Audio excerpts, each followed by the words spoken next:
The southeast of England, and the River Medway.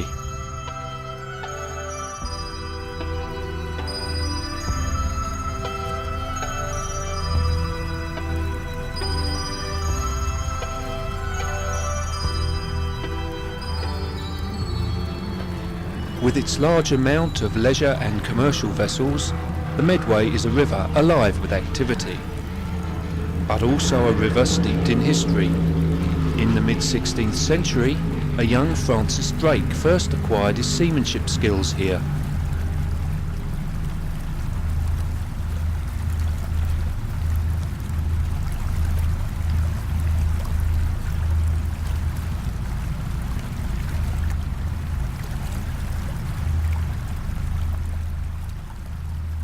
This used to be Kokom Wood Fort, completed in the year 1700.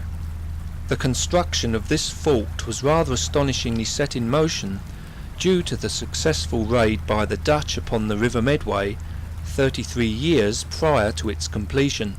Armed with over 40 guns, the fort was abandoned within 20 years following its completion. Today, if looking at the fort from the river, its remains can now be quite hard to spot, and a good imagination is what's now required to picture those battles of long ago. Since the early 1600s, the Medway has been renowned as a centre for naval tradition, for located at nearby Chatham was what became one of the most famous dockyards in history and the world. In its lifetime, Chatham Dockyard played host to many achievements and major historical events. From Henry VIII's flagship, the Mary Rose, undergoing a refit, to the commissioning of a nuclear submarine complex.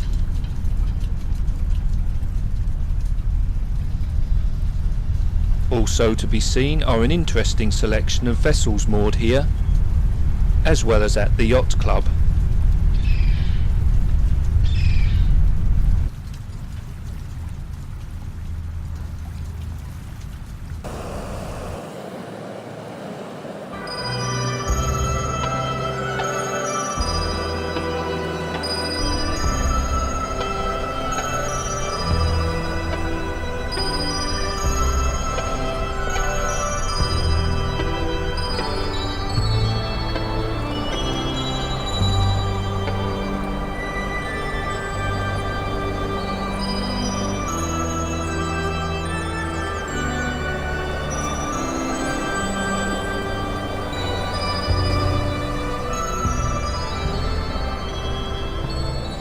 A number of businesses are to be found along this section of the shoreline, the Hoo Marina being the location for many establishments involved in the building and repair of boats.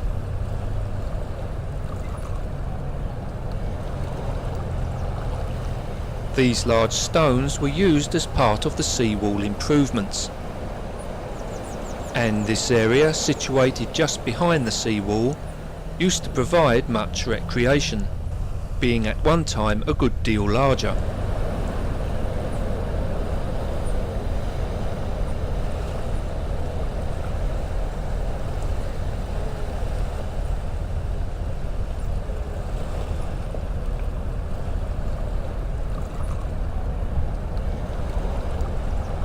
Some grand old sailing barges may be seen on this part of the river, quite a few of which have found it to be their final resting place.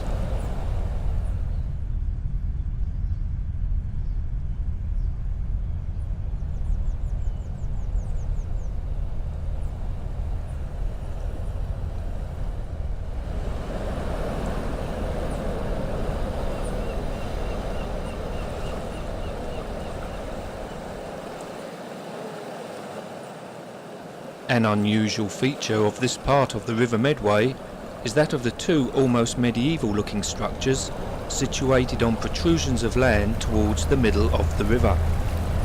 These are in fact forts.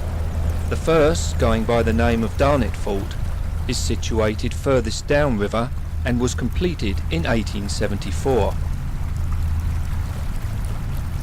Built mainly as a defence against increased threat of invasion by the French, but also as the government's reaction to the advances in naval warfare at the time, and forming part of England's coastal defence in providing protection to the river, as well as Chatham's naval dockyard.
Further upriver lies the second of the two forts. This one, going by the name of Hoo Ness, was completed at the same time as Darnet, and along with Darnet, having had all its guns removed prior to the outbreak of World War I. Both forts were abandoned in 1919. Being so well constructed, both seem to have remained in a good standard of preservation, and due to their historical importance, perhaps it would be nice if steps could be taken to ensure that they remain that way.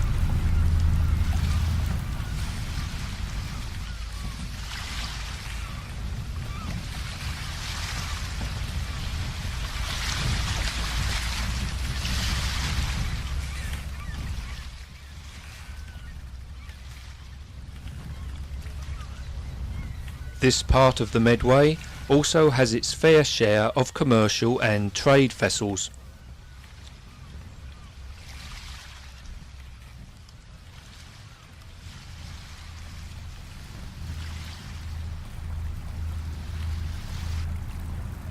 In centuries past, the peninsula was never regarded with much favour by those individuals passing through here or wishing to pass on their impressions of the area.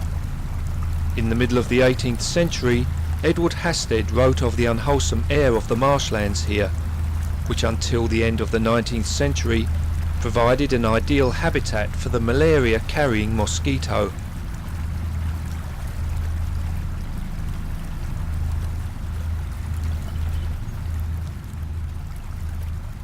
With the upgrading of the sea wall and clean-up of the nearby land, this part of the Medway shoreline now looks quite attractive, as well as providing an excellent haven for wildlife.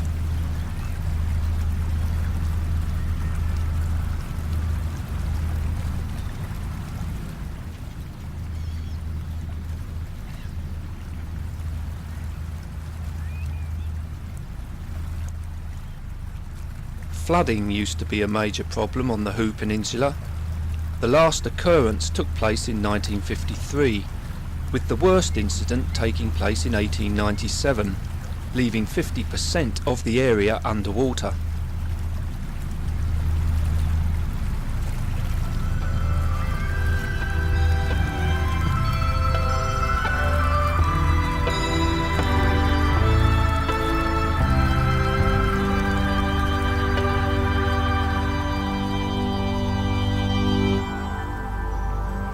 Kingsnorth Power Station dominates the skyline. Built in the early 1960s and now one of 3 on the peninsula.